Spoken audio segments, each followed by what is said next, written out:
J'ai aucune idée si le son est bon, si la qualité est pas mal. Je m'en branle un peu en vrai. Je voulais juste faire cette vidéo là parce que j'ai appris que j'avais le Covid.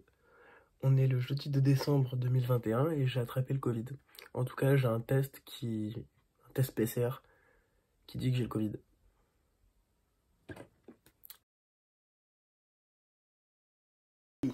Ah, je sais jamais commencer des vidéos, je vous jure, c'est trop dur de commencer une vidéo. Bon, comment ça va les frères? Vous vous demandez peut-être pourquoi je porte un masque. La réponse est simple, j'ai eu le Covid. Eh oui, en 2021, je chope le Covid, la 5e vague, et directement tout dans mon nez. Voilà, j'ai attrapé le Covid, comme des millions de personnes en France et dans le monde. Et c'était une expérience, c'est quelque chose qui est nouveau, que j'ai dû gérer, que je suis encore en train de gérer, parce que je suis encore confiné dans ma chambre. Donc je vous fais un room tour peut-être. Là, vous voyez pas, mais c'est l'espace détente, c'est l'espace de travail aussi, c'est l'espace de beaucoup de choses, c'est l'espace repas. Non, pas beaucoup de choses, hein. En vrai de vrai, je reste dans ma chambre depuis 10 jours, hein. C'est terrible, on m'apporte à manger, je mange, je suis un homme des cavernes, je vous jure, je suis un homme des cavernes, c'est terrible. Mais bref, le sujet, c'est pas ma petite vie. Ça m'a donné une idée de vidéo en fait, parce que le Covid, mine de rien, ça te force à rester chez toi. Donc ta productivité, tes habitudes, je me suis dit que j'allais vous faire un truc qui allait vous être utile. Parce que finalement, où est-ce que le Covid m'a le plus chamboulé? Qu'est-ce qui a le plus changé en fait, à force de rester sur mon bureau à ne rien faire, à pas bouger mon cul pendant 10 jours? Ben, c'est ma productivité et tout ce qui a été la relation au travail, à la prépa. Donc je vous propose ensemble qu'on voit les 3 points qui ont le plus changé vis-à-vis du rapport entre moi et ma productivité à cause du Covid. Ben, tout d'abord, apprendre à souffler. Eh, je vous jure, c'est un truc de malade. Apprendre vraiment à souffler. C'est trop dur. Qualité de temps de pause. Parce que on travaille tous. On se dit tous, bon allez là je fais 1 heure, après je fais une petite demi-heure de pause. Qu'est-ce qu'une pause en vrai? Comment prendre une pause? Parce que moi j'étais là, tac tac, tranquille, je travaillais. Après je me dis allez c'est le moment de la pause. Et je faisais quoi? Je sortais mon téléphone ou je changeais de page sur internet. Et j'allais sur YouTube, sur Insta, je jouais à la console ou des trucs comme ça. Mais est-ce que c'est vraiment des temps de pause au final? Parce que notre cerveau, nos yeux, notre concentration est quand même donnée sur autre chose. En fait, lâcher prise, réussir à faire des vraies pauses, ce serait réussir à ne rien faire et vraiment à se poser comme ça, à juste réfléchir, boire un café. Alors c'est plus facile quand t'es avec les copains, avec les collègues, tu travailles, tac tac tac, après pause café, pause clope pour les fumeurs. D'ailleurs, arrêtez la clope, de suite, tout de suite, vous arrêtez la clope et vous mettez un like aussi à la vidéo. Merci. Bref, je me suis rendu compte que j'avais jamais vraiment de temps de pause, que ma concentration était toujours accaparée, omnibulée par autre chose. Et c'est un vrai problème. C'est un vrai problème parce qu'au final, on déconnecte jamais réellement des écrans. Et je vous parle pas forcément des réseaux sociaux, mais quand tu travailles 3-4 heures sur un truc sur Microsoft Word, sur ce que tu veux, Google Agenda, Google Office ou je sais pas quoi, et qu'après ton temps de pause, c'est aller checker tes mails ou aller checker tes notifs sur Insta, au final, tes yeux, ils font ça. Droite-gauche, tu passes ta vie sur les écrans. Et ça, c'est quelque chose que j'ai vraiment ressenti, c'est une fatigue oculaire, mais genre monstrueuse. À la fin de la journée, j'avais la tête qui explosait. Donc en fait, ça a dû m'apprendre à vraiment, genre, me poser, tac tac, prendre un livre, prendre autre chose, ou juste rien faire en fait, juste réfléchir, prendre un carnet, écrire. Et je vous conseille à tous, finalement, quand vous voulez prendre des temps de pause, de prendre des pauses hors écran. De prendre des pauses, je sais pas, aller lire 10 pages d'un livre ou juste aller parler avec des gens, faites d'autres choses, mais ne passez pas votre temps sur les écrans. Parce qu'au final, ça va vraiment installer une fatigue de fond. Alors je sais, comme ça peut faire un peu discours de petit vieux et tout, vous avez compris. Mais voilà, soufflez, allez prendre l'air, un petit café, moi c'est ce que je fais, c'est ma pause. Là, je me mets à la petite fenêtre, là c'est ma petite sortie du week-end. C'est mon petit moment de pause, c'est la folie. Attendez, je vous nettoie un petit peu parce que vous êtes sale.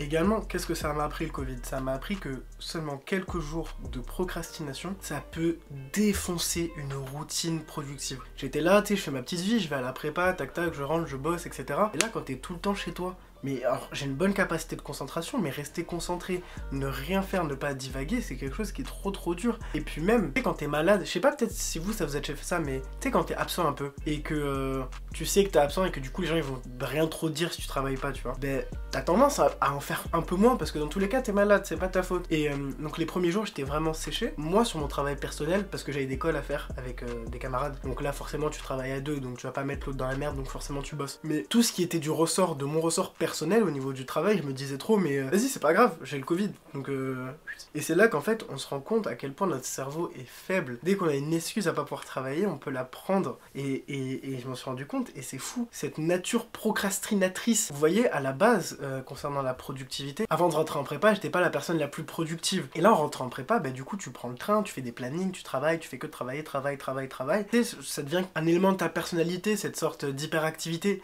de toujours faire quelque chose, toujours avancer, toujours bosser. Même toi, mentalement, tu te dis, bah, je suis un bosseur. Et je me suis rendu compte que j'étais certes un bosseur, mais j'étais aussi un glandeur. Mais un truc de malade, genre, j'ai vraiment passé ma journée à jouer à la console, tu vois, alors que j'avais d'autres choses à faire. Mais au final, c'est pas plus mal non plus, parce que ça permet de souffler et de repartir à zéro, d'arrêter de culpabiliser de pas travailler. Mais voilà, ce que je veux dire, c'était vraiment, si vous êtes dans une bonne dynamique, etc., attachez-vous fort à vos habitudes, parce que je vous jure que genre 2-3 jours où tu fais un peu moins de choses, etc., mentalement, ça vraiment, ça change un peu la donne et t'es forcément beaucoup moins productif. Et c'est pour ça que créer des habitudes saines, des habitudes productives, qui vous correspondent aussi, qui sont pas trop lourdes pour votre santé mentale, c'est trop important. Ce qui est plus important encore que la motivation, c'est la rigueur.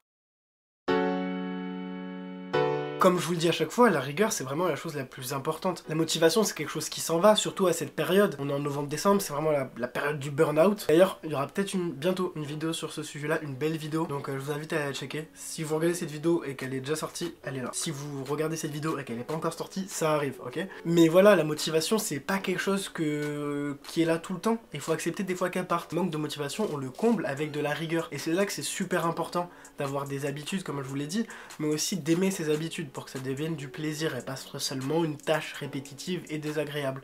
Et c'est finalement avec cette rigueur, en répétant ces habitudes, rigueur, que vous allez arriver à être plus productif. En vrai de vrai, on nous parle H24 de productivité, mais le Covid, ça m'a rappelé que la productivité, c'est quelque chose qui est certes important, mais qui n'est pas du tout la chose la plus importante de votre vie. J'espère bien que votre vie, ça n'est pas basée sur la productivité. Et sinon, si vous vous rendez compte que votre vie est basée sur ça, demandez-vous pourquoi. Je me dis, les personnes qui se butent au travail, à la productivité, etc., l'argent productif, après, il se passe quoi? Pourquoi faire? Pourquoi être productif? Je me suis rendu compte que, en fait, cette productivité, elle nous pousse à être profondément égoïste. Le Covid, c'est l'exemple même d'une maladie égoïste. Le Covid, c'est la seule maladie où quand une personne vous annonce qu'elle a le Covid, votre première préoccupation, c'est pas comment va cette personne, mais c'est comment toi, tu vas t'organiser pour aller passer ton partiel, pour aller chercher tes gosses, pour aller faire ci. C'est ouf. Moi je trouve ça dingue. Je dis ça et je me pose pas en donneur de leçons. La première chose qu'on me disait quand une personne me disait qu'elle avait le Covid, c'est forcément ah putain moi aussi faut que j'aille me faire tester. C'est quelque chose qu'on a tous intériorisé et auquel on est tous responsables. Mais de le vivre etc. Je me suis rendu compte que vraiment c'est dur en vrai comme constat. Coucou j'ai le Covid, je suis malade, j'ai une maladie qui a potentiellement, tu sais la maladie là qui a fait arrêter le monde, qui a tué plein de gens et tout. Ah putain t'as le Covid, fait chier, faut que j'aille me faire tester. Comment je vais faire parce que samedi j'ai un rendez-vous avec après faut aller chercher les gosses, ah fait chier j'ai un brainstorm, putain mais on s'en bat les couilles, on s'en fout, c'est pas ça le plus important. Ralentissez, s'il vous plaît, si quelqu'un dans votre entourage a le Covid, faites en sorte que votre premier mot ce soit pas putain faut que j'aille me faire tester. Prenez ses nouvelles, demandez-lui si ça va bien et après allez faire vos tests. Vous avez pas besoin de lui dire que vous allez devoir vous faire tester, de toute façon vous le savez si vous avez été cas contact ou pas. Prenez du temps et arrêtez la course à la productivité. Je sais que vous êtes en prépa, que vous faites vos études, que vous travaillez certains, qu'on vous pousse à toujours plus de résultats, mais des fois, faut aussi ralentir. Voilà, j'ai un peu dit tout ce que j'avais à dire. C'est juste que c'était une expérience assez bizarre quand même de rester enfermé dans sa chambre pendant 10 jours. Donc je voulais un peu le transmettre et essayer d'en tirer du positif et pas vous raconter ma life. Oui, j'ai été malade, oui, j'étais fatigué, mais comme des millions de personnes et comme toutes les personnes qui en sont mortes, toutes les personnes qui sont à l'hôpital. Donc voilà, je voulais pas m'attarder sur mon cas, mais juste essayer de faire quelque chose qui permette à tout le monde de se poser les bonnes questions. J'espère que cette vidéo vous a plu. C'était Charlie, et je vous dis à bientôt. Il y a des gens, ils sont morts de ça, et la première action de la majorité des personnes qu'ils ont eues, c'est pas merde, comment ça va? C'est putain, faut que j'aille me faire tester. C'est fou. Moi, je trouve ça incroyable. Ça en dit beaucoup sur la société dans laquelle on vit. Et parce que tout le monde tout le monde tombe dedans, que ce soit tes amis, ta famille, tes potes, tout le monde. C'est la première action de tout le monde. Je trouve ça incroyable.